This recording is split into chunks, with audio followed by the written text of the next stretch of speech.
Estados Unidos barraram ontem no Conselho de Segurança da ONU uma resolução apresentada pelo Brasil que tinha como ponto central a ajuda humanitária a Gaza. Dos 15 países do Conselho, 12 aprovaram o texto, 2 se abstiveram e apenas os americanos, que têm poder de veto, foram contra. A grande questão, o que impediu os Estados Unidos de votarem favoravelmente ao texto do Brasil, segundo a Linda Thomas-Greenfield, que é a representante dos Estados Unidos na ONU, foi o fato de o texto não trazer uma cláusula dizendo que Israel tem direito de se defender. A resolução foi a segunda sobre o conflito no Oriente Médio a ser vetada no Conselho de Segurança em uma semana. Antes, um texto da Rússia também não conseguiu apoio. Um impasse que ocorre em um momento considerado crítico para a população de Gaza, que está ficando sem água, energia, insumos médicos e comida. A dificuldade em obter consensos é uma constante no Conselho de Segurança.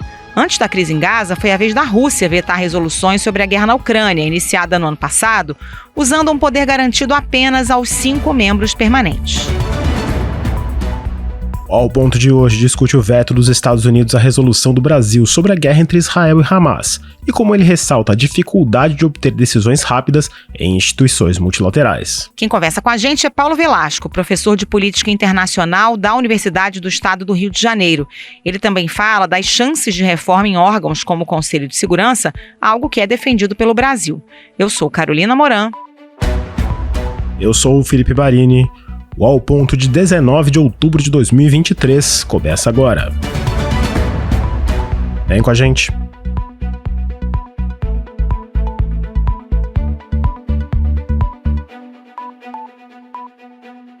Professor Paulo Velasco, mais uma vez, muito prazer recebê-lo aqui no Ao Ponto, nesse momento de uma séria grave crise internacional. A gente está gravando agora, na tarde de quarta-feira. O governo brasileiro trabalhou nos bastidores, mudou a redação do texto, incluiu uma condenação ao Hamas, obteve apoios importantes, mas os Estados Unidos acabaram vetando há algumas horas uma resolução do país no Conselho de Segurança da ONU que pediu uma pausa humanitária em Gaza e a abertura dos canais de ajuda à população. Na sua opinião, essa decisão do governo americano de usar o poder de veto foi surpresa?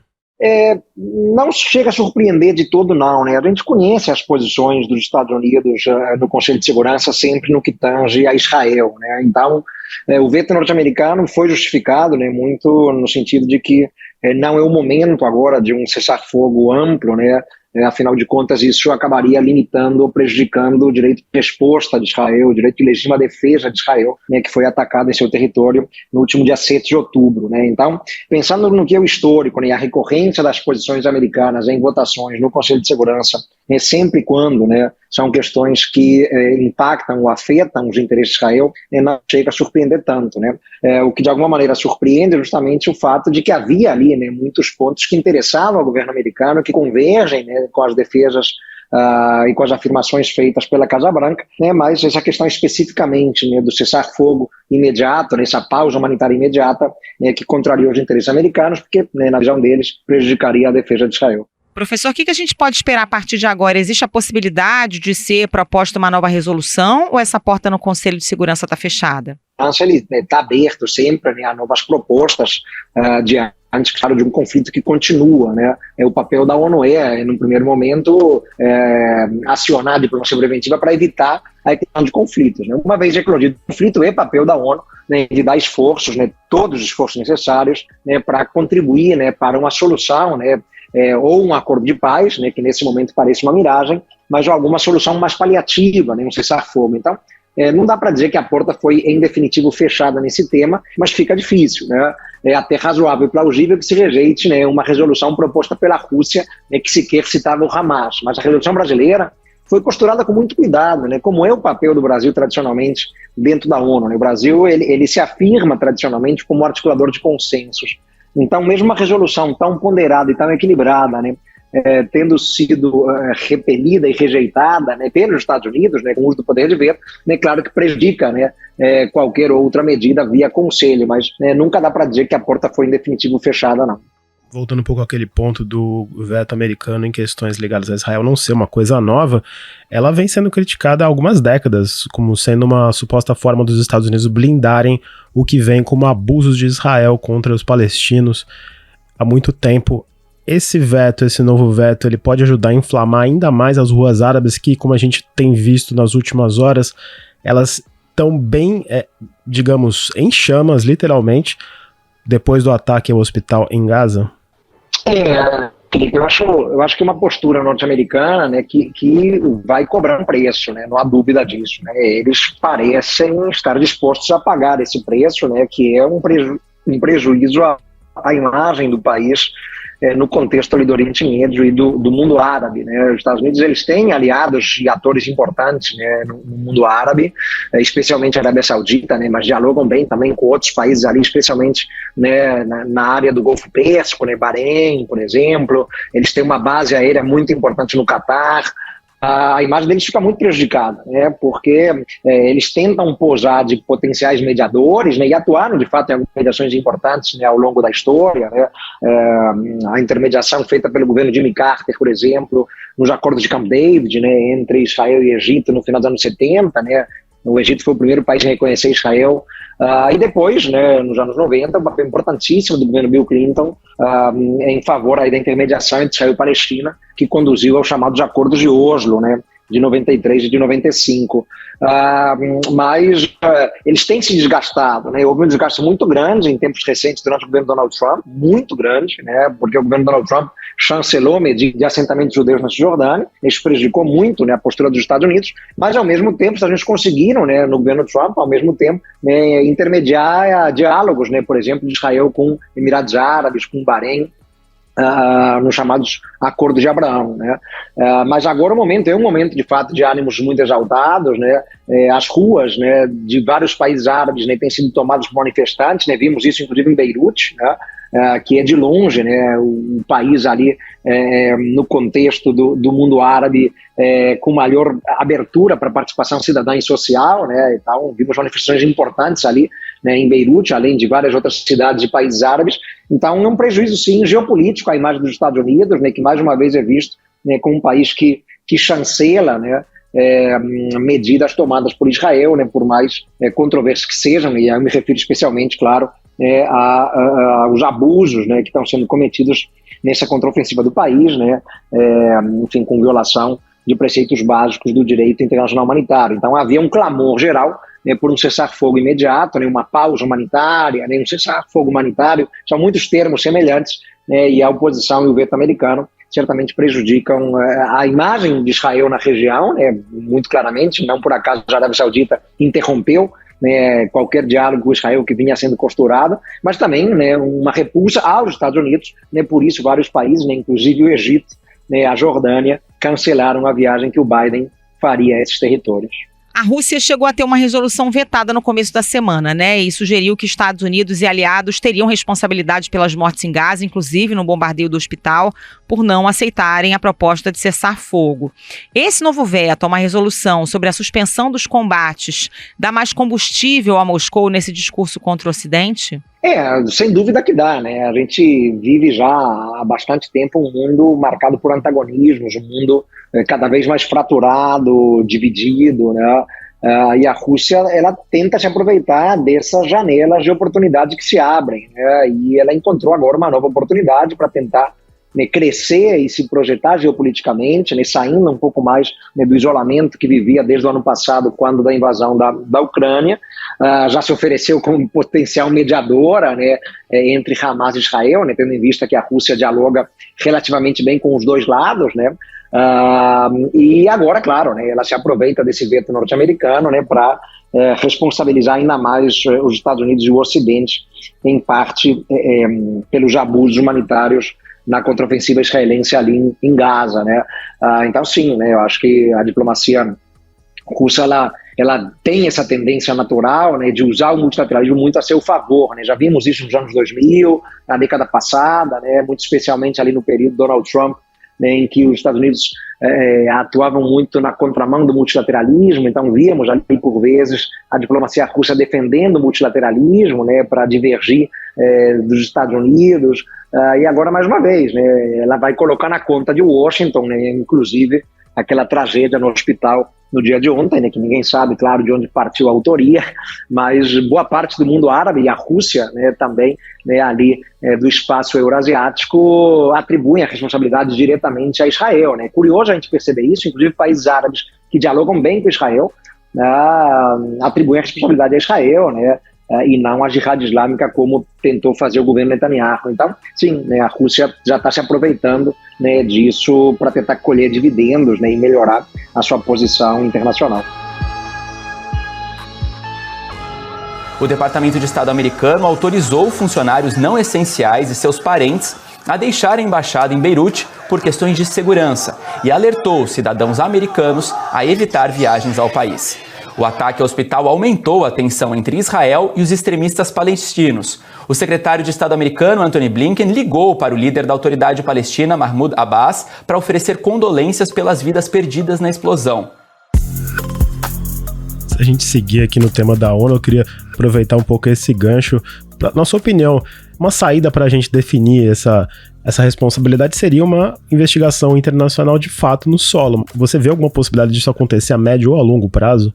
É difícil, é bem difícil, né? Já houve, claro, tentativas de investigação ali, né? O próprio Tribunal Penal Internacional, por exemplo, né, já iniciou a investigação, né? A Procuradora-Geral do TPI iniciou a investigação com relação à guerra de 2014, né, que foi uma guerra muito menos sangrenta, né, do que essa guerra que está em curso agora, né, com muito menos mortos, né, do que os que já temos, né, até aqui em 12, 13 dias de conflito. Mas é difícil, de fato, uma investigação mais aprofundada por parte do TPI, ou até mesmo indiciamento de alguma autoridade de Israel, né? Lembrando, né, que muito embora a Palestina reconheça o TPI e o Estatuto de Roma desde 2015, Israel não faz, né, como muitas potências não fazem, né, Estados Unidos, Rússia, China, né, nenhum deles reconhece o Tribunal Penal Internacional e a sua jurisdição, né? Então é difícil, né? Claro que veremos, né, a ONU reiteradamente fazendo acusações de que está sendo violado o direito internacional humanitário, as famosas convenções de Genebra e tudo mais, mas, enfim, desse discurso até chegarmos a alguma medida mais prática, né, seja em termos de investigação, inquérito ou indiciamento, vai uma distância muito grande, né? A história ensina que esses órgãos, né, eles têm muita dificuldade, de fato, né, em acabar acionando, né, ou efetivamente tomando alguma medida mais concreta ou mais direta, né, ainda mais no caso de Israel, que, por exemplo, não reconhece, né, já de plano a jurisdição desse tribunal, né. Os outros espaços que existiriam, né, também seriam meramente de investigação, né. Por exemplo, o Conselho de Direitos Humanos da ONU em Genebra poderia também, né, buscar uma investigação, mas ali, né, existe também uma resistência de países próximos de Israel, dos Estados Unidos, né. Enfim, então não é algo trivial, não. Mas, bom, a certeza que se tem a essa altura é que, claro, o Hamas violou muito diretamente, né, as convenções de Genebra e o direito internacional humanitário, mas Israel também, né, o está fazendo, independentemente, né, da autoria no ataque ontem contra o hospital, né, pelo que já temos como dados de referências empíricos, né, Israel também está violando amplamente ao longo desses já vários dias de contraofensiva. Queria aproveitar a sua menção ao Hamas. O Hamas, apesar de ter vencido, de ter participado das eleições de 2006, de controlar de fato Gaza desde 2007, não é considerado um ator estatal. Essa classificação do Hamas, ela dificulta você atuar de fato em mecanismos internacionais, seja o Conselho de Segurança, seja o Tribunal Penal Internacional? Em parte, né? Na verdade, o direito internacional ele já evoluiu um pouquinho, né, para além da figura meramente do Estado, né? Então, hoje em dia já é possível, né, nas instituições internacionais, né, atuar contra entes não estatais, né, não soberanos, né? Afinal de contas, né, desde o fim da Guerra Fria, né, ampliou-se muito a noção de novas guerras, né, onde aparecem grupos paramilitares, né, grupos terroristas, né, grupos não estatais variados, né, e claro que o direito internacional tem que saber responder a essas novas ameaças e a essas novas guerras, né? Então, o fato de não ser propriamente um Estado, né, não impediria, né, que se tomasse alguma medida ali, né, propriamente contra o Hamas, né, ou se buscasse algum tipo de ação mais concreta e contundente, né? Hoje já há mecanismos mais modernos, mais atuais, que permitem algum tipo de ação, né? Agora, o que cria, assim, uma certa dificuldade é o desencontro profundo acerca do que é o Hamas para os países mundo afora, né? Tá, alguns países reconhecem o Hamas diretamente como Estado terrorista, é o caso dos países europeus, em grande medida, Estados Unidos, Israel, né? Outros reconhecem apenas as brigadas al-Qassam que são o braço armado do Hamas, como sendo um grupo terrorista, né, e outros diretamente não reconhecem o Hamas como terrorista porque seguem basicamente a lista da ONU, né, o caso do Brasil, né, que só reconhece como terroristas os grupos que a ONU reconhece como terroristas, né? Então aí sim, essa dificuldade em caracterizar o Hamas, né, de alguma maneira mais homogênea, que pode dificultar a comunidade internacional numa ação mais efetiva, né? E claro, né, um outro ponto sempre sensível, né, quando se pensa na questão israelo-palestina é o próprio desencontro entre os palestinos, né, a própria divisão ali muito aguda desde 2006, né, entre o Fatah, né, que é o partido político que governa a autoridade palestina ali na Cisjordânia, e o Hamas, né, que assumiu o controle da faixa de Gaza, né? Então isso também é uma variável que tem que ser sempre levada em consideração e dificulta a perspectiva, né, de reconhecimento de uma voz única que fale pelos palestinos, em nome dos palestinos, numa eventual mesa de negociação, numa eventual mesa de paz. Ao mesmo tempo em que a gente vê soluções políticas travadas, a ONU mantém uma presença humanitária em Gaza, né? Frequentemente também acusada de ser conivente com Hamas, mas que vem sendo alvo de ataques recorrentes nos últimos anos. Há algum risco da ONU deixar ou ser forçada a sair de Gaza? Numa deterioração ampla da situação pode acontecer, né? Já vimos em outros momentos também, né, em que crises se tornaram mais agudas e profundas, né, e a própria segurança, né, dos funcionários da ONU, né, se colocava em risco, né, e a organização teve que deixar territórios conflagrados, né, embora o papel da ONU seja estar onde ninguém quer estar, né, em situações de crise humanitária, em situações de conflito, né, etc., para tentar ajudar, claro, né, no que é o seu objetivo maior, que é a busca pela paz, né, e de preferência uma paz que seja sustentável e duradoura, né, mas a situação realmente não é simples, né, da ONU, como não era, por exemplo, em 2003, né, quando a representação do país foi alvo de um atentado em Bagdá, né, isso ali no contexto da invasão do Iraque, né, em agosto de 2003, né, completaram-se 20 anos desse dramático atentado, né, que vitimou mais de 20 servidores, né, da ONU naquele momento. Tá bom, pode acontecer, né, de uma situação que se deteriore amplamente, né, se torne insustentável em Gaza, né, os servidores terem que sair, né, para preservar sua segurança, né. O texto, inclusive, de resolução que o Brasil apresentou e foi vetado por Washington se referia especificamente a servidores da ONU em um dos pontos também, né, porque tem que se salvaguardar não apenas a segurança, né, daqueles que trabalham em organizações de caráter mais humanitário, né, não governamental, mas também, né, aqueles que servem a própria Organização das Nações Unidas, né. O que existe, né, em muitas situações desse tipo é um questionamento à própria organização, né, que é acusada sempre de ser parcial, né, de atuar com seletividade, né. Então, nessa guerra de narrativas próprias, né, de cenários em guerra, a ONU sempre é acusada, né, de ser ineficaz, parcial, seletiva nas ações, né, e acaba, enfim, tendo muitas vezes sua legitimidade posta em xeque. Aproveitando esse seu comentário, a gente lembra da crise da Ucrânia, que a ONU foi justamente acusada de não fazer o suficiente para evitar a invasão da Rússia. Essa crítica, na sua opinião, ela é válida? Bom, ali era difícil, na verdade, né? Claro que o papel da ONU prioritário é evitar a eclosão de uma guerra, né? A chamada diplomacia preventiva, né? A gente tem uma série de mecanismos, né, dentro da Carta da ONU, né, que apontam justamente para a solução pacífica de controvérsias e disputas, né?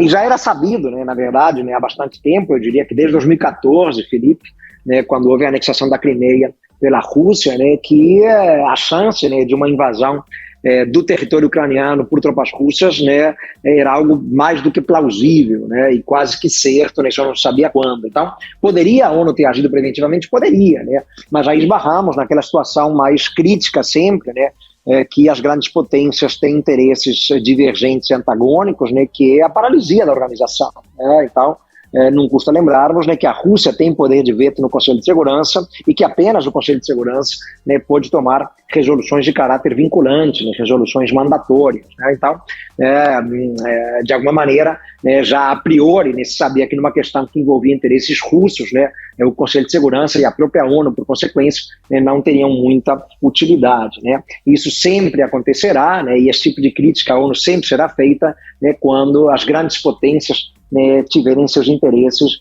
de alguma maneira ameaçados, né, e aí o recurso ao veto, né, que foi tão comum durante a Guerra Fria, né, agora é muito menos usual, né, mas continua sendo acionado, e o recurso ao veto acaba significando a paralisia do Conselho, mas por consequência também a paralisia da própria ONU.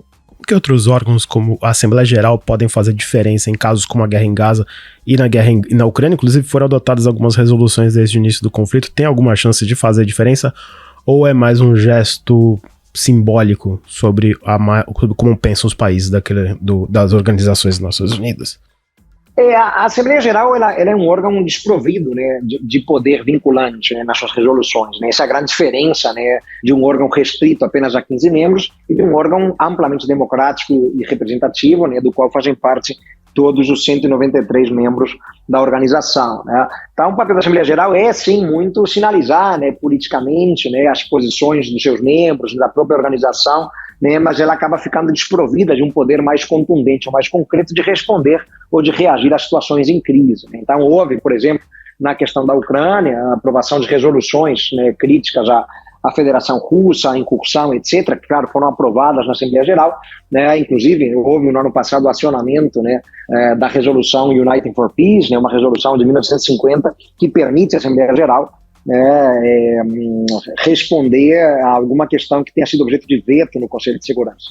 Então, houve um veto no Conselho, a Rússia vetou, e aí a Assembleia Geral aprovou uma resolução que condenava a invasão da Ucrânia pela Rússia, mas o efeito prático disso é nulo, porque as resoluções da Assembleia Geral não obrigam as partes, né? Então não se poderia, a partir da Assembleia Geral, né, aprovar, né, por exemplo, qualquer sanção contra a Rússia, seja econômica, seja militar, algo que poderia ser feito no Conselho de Segurança, caso o veto não existisse. Né?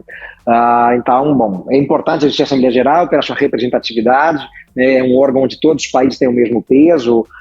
Felipe, cada país tem um voto, não importa o poder militar, a influência política, o peso econômico, mas ela tem menos impacto ou incidência em termos práticos e concretos por não gozar desse poder vinculante. Ainda no sistema internacional, mas tratando agora da justiça internacional, o promotor do Tribunal Penal Internacional disse na semana passada que o mandato da corte se aplica ao conflito entre Israel e Hamas. Durante o governo do Donald Trump nos Estados Unidos, o tribunal chegou a ser alvo de sanções americanas depois de anunciar a abertura de uma investigação sobre possíveis crimes de guerra em Israel, em Gaza e na Cisjordânia. E agora a gente deve ver um cenário similar ou alguma chance de punições a eventuais culpados dos dois lados da guerra?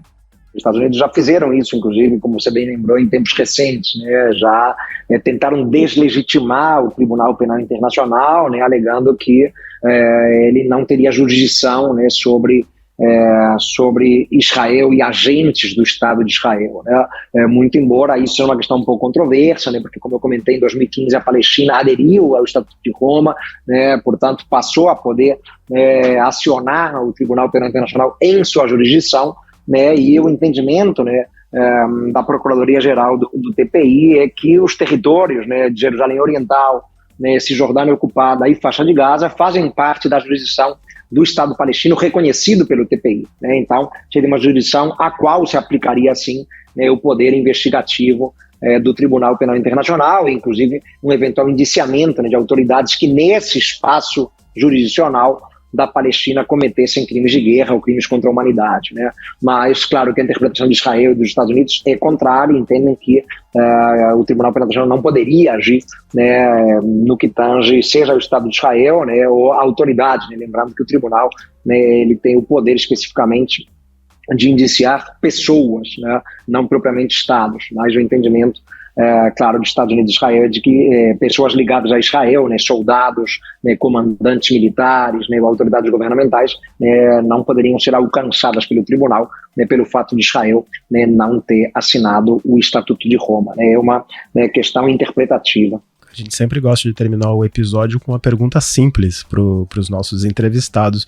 A gente está vendo o chamado Sul Global, com países como Brasil, Índia e Turquia, buscarem um papel mais ativo em questões globais. Somado a esse sentimento de relativa paralisia, como no caso de Gaza, o senhor acredita que a reforma nas instituições internacionais, incluindo do Conselho de Segurança da ONU, pode finalmente sair em médio ou longo prazo? Pois é, essa é a pergunta que a gente se faz há muito tempo sempre, Felipe. Né? Certamente não faltam credenciais, né, a diversos países que clamam por uma posição de maior destaque, né, inclusive no Conselho de Segurança, né, como eventuais membros permanentes, né, o caso do Brasil, da Índia, né, ou mesmo outros países do norte global, né, como Japão e Alemanha, mas há uma dificuldade em avançar com reformas mais profundas, né, mais contundentes, por oposição, né, aos países mais tradicionais, às potências já mais estabelecidas, né, que têm o temor, né, claro, de ver o seu poder diluído, né, nessas organizações.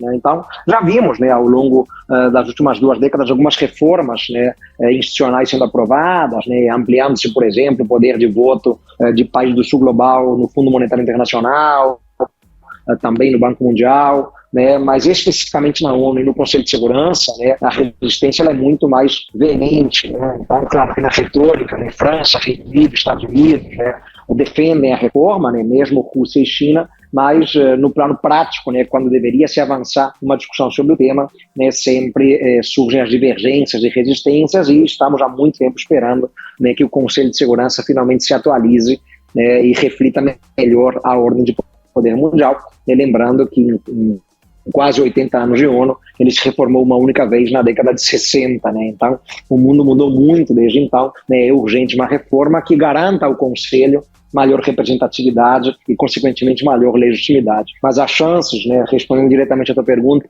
né, de que vejamos reformas mais contundentes e profundas no curto e médio prazo, né, a meu ver, são quase nulas.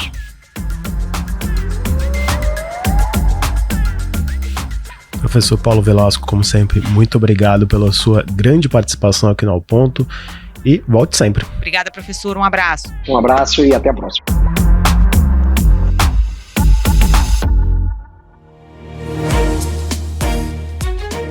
Esse foi o Ao Ponto de hoje, o podcast diário da redação do Globo. Nessa conversa, a gente conta com a participação de toda a equipe do jornal. As mesmas pessoas que levam até você informação e análise de qualidade todos os dias. Quer saber mais? Assine o Globo. Acesse assineglobo.com.br e confira todas as notícias e reportagens especiais. A edição foi de João Guilherme Lacerda, a produção de Ana Clara Serafim. Até mais. Até mais.